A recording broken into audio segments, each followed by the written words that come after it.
Tara, samahan niyo ako. Panibagong araw naman, panibagong pagsubok naman. At kasama ko mga tropa ko ngayon dahil mag-nature trip kami ngayon sa... Basta kung saan kami makapapadpad, doon na kami. Makali na kami. Hindi na magdagat, magdagat. At ngayon ay napadpad kami sa Inararan. Ako nga pala mga lods na nagplano nito na maligo kami ng mga tropa ko. At tinanong namin na bawat isa. Wow, tol, napakaganda ng Inararan.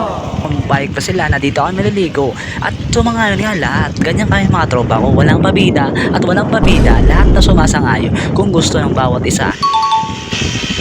At dahil sa kakabiyahe namin ng medyo matagal, ay nakarating na kami sa pupuntahan namin na lugar. Papunta namin sa paliguan. Ngayon, mag-iilog na kami ngayon. Kasama ko mga tropa ko. Kaya habang naglalakad kami, ay napatigil nga kami dahil nakita namin na may tindahan. Kaya bumili kami ng mga kailangan pa namin. Kaya bumili na kami ng mga sangkap na bibili namin. Tuyo po. Sayo po na tuyo po ang sapot. Tapos, paungan po ate. Sayo mo pa na magsasarap. Ito na nabili natin ang mga sangkap. Pero may daldala din ako dito. Ito kami ngayon sa lugar ng mga tropa ko na si Tukayo. So lumalakad dami. Nandito kami ngayon sa Inararan mga lods. Kaya ngayon kinailangan pa namin na lakarin dahil hindi magkakasya ang motor dahil marami pa sikot-sikot dito at mga maliliit na daan. At napansin ng mga tropa ko na ako lang daw ang hindi nakaitim na damit. Tabalaan lang ang dire nakaitom. Ayun, ako lang nga pre. Itong punta ako pre. Palitan ko lang. Hindi mahuli kita map. Itong kaya pa. Papakita mo na.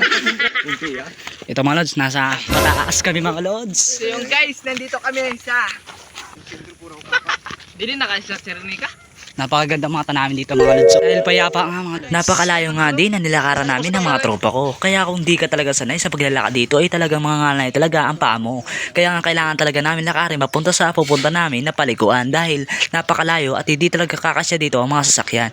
At may mga paburol-burol o paakyat-akyat at pababa at maliliit na daan at mga pasikot-sikot ka. Ito na mga lods ha. Basketball court. Yan naman ang basketball court ng Inararan. Milo? Ngayon mga lods, haggard na ako mga lods.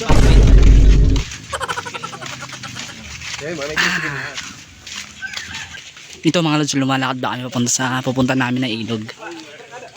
Napakalayo nga din ng lalakarin namin. Kaya iniwan muna namin yung dala namin mga motor. At ang kasama namin ay inintay pa namin. Ito nga mga lods, ang isda na binili ko nga. Ito mga lods. Ang pangalan pala nito sa amin na isda ay yellowfin nga. Kayo, anong pangalan nito sa inyo?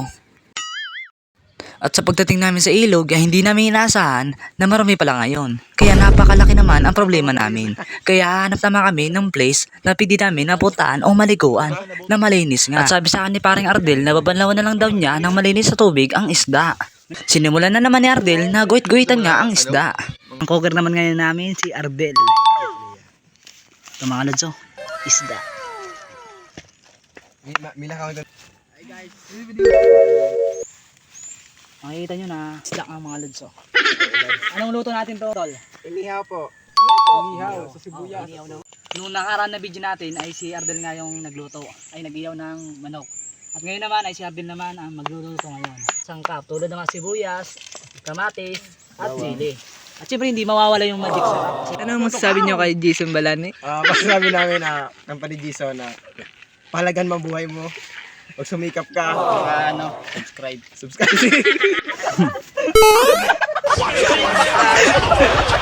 One!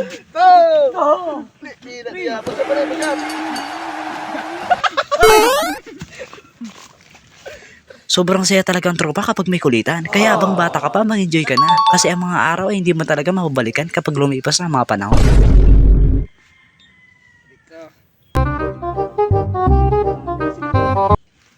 Doon mo pre, para ano? Uy, Mekas na rin insan. Tulog na pa rin isda. Manit sa na pala. Ngayon mga lods, kukuha ko ng pang nakot mayaw. nga. Di mayaw. Dito pa din. Tatry ko kung mag-aapoy siya kasi wala kaming pakadala na carton. Kaya ito na lang. Saro lang.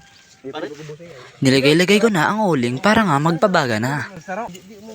Dahil nakalimutan namin na magdala ng karton kaya ang gagamitin ko na lang ay yung plastic ng chichareya. Cut na pa de. Hindi ko na last. Sira magluto. Kaya salamat sa tropa namin na naghiram kami ng posporo dahil nakalimutan din namin na magdala ng posporo o mga lighter na pangpaapoy. Guys, dito na kami. Sa salitang Bicol, nagmamakot sira. Si Ardel ito, tinusok ang isda. Chod. Tira mo, uy. Gabi ang pasalin nyo, guys. Sinabihan ako ni Ardel na siya na daw ang magbabaga ng uling kaya sinimulan na ni Ardel na pabagayan ng uling. A few moments later. So ito mga lods, nag-uusok na siya. Ngayon nilalagay ko na ang mga lods.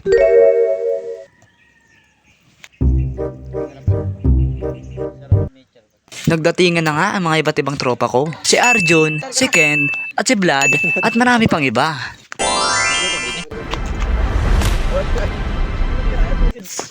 Tara, pasok kayo. Pre, pagkarigo ko, pahit mo yung panibagong pangsubok naman tayo, sabi dito. Tara, samahan niyo ako. Panibagong araw naman. Panibagong pagsubok. Ang gagawin namin ngayon ay lulutuin na namin yung isda nga. Ang pangalan nga dito sa amin, yellowfin nga ang pangalan ng isda niya. Pakaluto niyan ay lilipat kami ng ibang spot kasi ito medyo malabo ngayon ang tubig dito. Kaya bakwit kami at lilipat kami. Kapag naluto na to na isda. Tara, ipakita ko sa inyo ang isda na tapos na malagyan ng mga sangkap. Kaya sapat na siya pangkain. At ngayon mga lods, ilalagay ko na isang isda para mabilisan nga maluto. Ako ba rin, background ano? Ngayon, kitang-kita na naluluto na ang isda at nilagyan namin ng bubong dahil umuulan nga kanina. At pagkatapos na maluto ang isda nito ay lilipat kami at hahanap kami ng place para makahanap kami ng malinaw na paliguan. Sa wakas, naluto na ang isda at nilagay na ni Ardel sa dahon ng saging. Ngayon mga lods ay lilipat na kami at hahanap kami ng ibang pesto. At lilipat kami sa malinis na ilog kasi ngayon medyo madumi ngayon. Kaya di kami makakaswimming doon kaya lumipat muna kami ng mga barkada ko. Ito mga tropa ko lumalakad na. Andun nga mga lods yung mga tropa ko.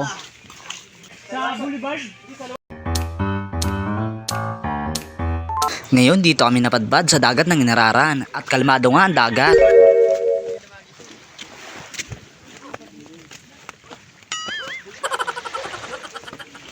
At ngayon mga lods ay napadpad kami sa dagat.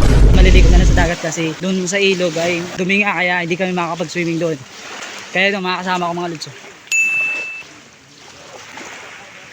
Si Vlad, si Vanessa.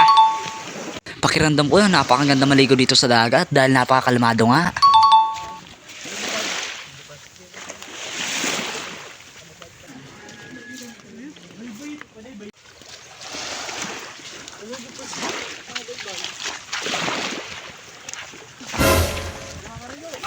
Ay, nako. Hindi na ta. Disconnected. Napagod mga lods. At nakakagutom mga lods. Kaya, kakain muna kami mga lods. Kasi nagutom na kami at lumihina na katawan namin. Kaya, pataas na namin kumain. Maliligo na kami. Kakain na kami ng inihaw na isda. Mga lods. Rice. Ditikim na tayo. Burang na hindi pa diyo. Yung biriglaan.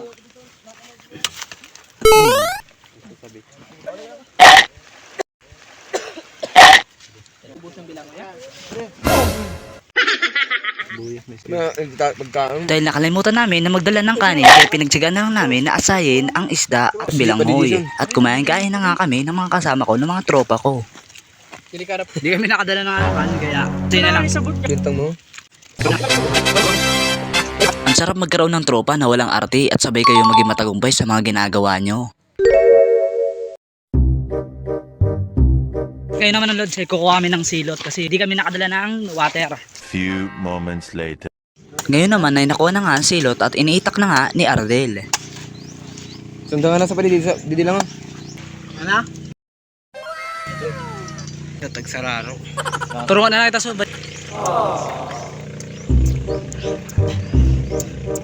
Christian, pahinga ako ah. Oo, pare. Ay, sarap. Ay, patasan ka. So refreshing.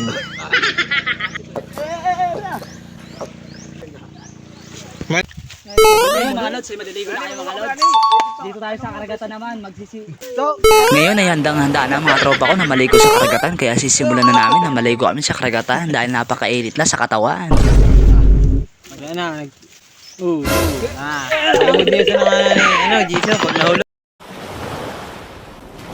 Kaya di na nga ako nagpatumpik-tumpik pa at lumangoy-lungoy na nga ako at sinagupa ko na nga yung lamig ng karagatan ng tubig.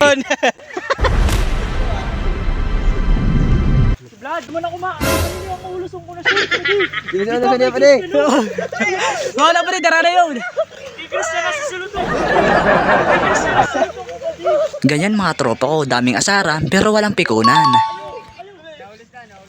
Kaya naligo na si parang Sherwin. At si parang dyan ay nagpakitang gilas. Kaya ang lahat ng tropa ko ay maliligo na nga. Kaya hanggang sa muli mga lods. Sarap ang pasarap ah. Dito ako natatapos ng video na to. Ingat kayo lagi and alagaan yung katawan nyo. And God bless.